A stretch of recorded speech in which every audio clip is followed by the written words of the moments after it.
Hey guys, today we're going to start our Lindsay Apocalypse project. And what we're going to do is transform our beautiful campus into a zombie apocalypse scene. The first thing we're going to want to do is a sky replacement. So we're going to take this nice beautiful blue sky and turn it into that orange, hazy, apocalyptic atmosphere. So the first thing I want to do is apply an adjustment layer. And to apply an adjustment layer, I'm going to go down here to this little black and white circle, and I'm going to add an adjustment layer. I'm going to go with hue saturation. And it brings up a dialog box that allows me to control all the colors of my scene.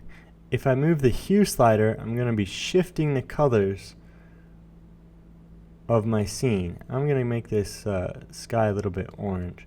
Now my saturation slider allows me to control how much color exists in the picture.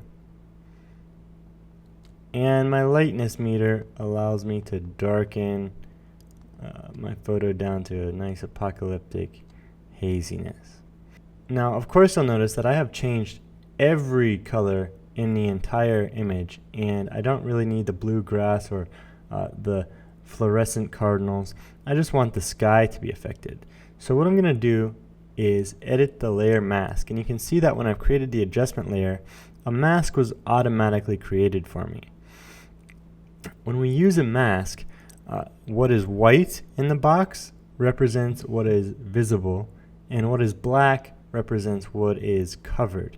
So I'm going to go ahead and just start painting in black while my mask is selected, and you can see that color starting to come back to my scene. Now, in order to get an exact selection of the sky, I'm going to go ahead and use my selection tools, and you can use any selection tool you prefer. Now you can see in my layer mask that what is white is visible, what is black is not visible. Now the next thing I want to do is add my clouds to the sky. I want to make this a dark, smoky, nasty, unpleasant atmosphere for my zombies to exist in. So I'm going to go up to layer and create a new layer. And I'm going to go ahead and fill this with that nasty orange color using my paint bucket tool. Now I'm going to go up to filter, render, difference clouds. And now you can see I have my clouds in the picture. Now they didn't turn out the orange color that I wanted, so I'm going to go into my hue saturation and again shift my color over to that nasty looking orange sky that I have. Now of course I once again only want it to apply to my masked layer, so all I have to do is hold down the Alt key and drag that mask up on top of my difference clouds. And now you'll notice that my difference clouds have been applied only to the masked area. But it looks a little funky.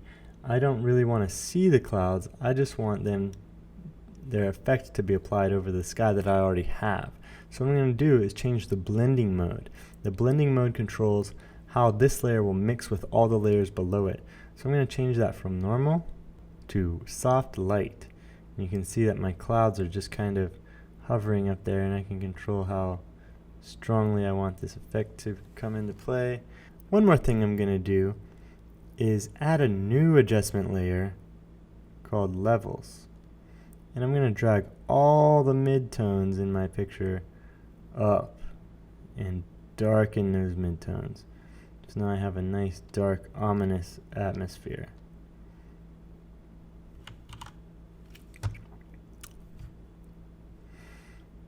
And now that I've done my sky replacement, let's go ahead and save our project and move on to the next tutorial.